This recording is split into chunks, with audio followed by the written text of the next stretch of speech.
Hi, I'm Matt O'Brien and I'm a Level 2 referee from New Zealand. I am in the provincial of North Harbour, which is just north of Auckland. To get into refereeing, when I was a little kid, I started playing and I realised that as well as playing, I could also referee. I tried refereeing at my module where they paid me.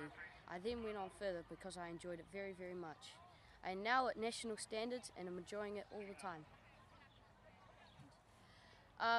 It took me a good 2 years to get my level 2. In New Zealand, you have to hold your level 1 for a year. There's 4 levels in New Zealand, and you have to do a 2-day course to get your level 2. You have to pass an exam which they give you, and you have to match the standards that they give you, on field and off field.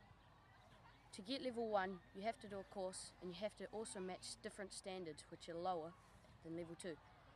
To get level 3, you have to hold your level 2 for 2 years. You also have to be very, very clear on the field, and you have to set your 5 very, very well. To get level 4 means you can go to international games. International means like New Zealand versus Australia.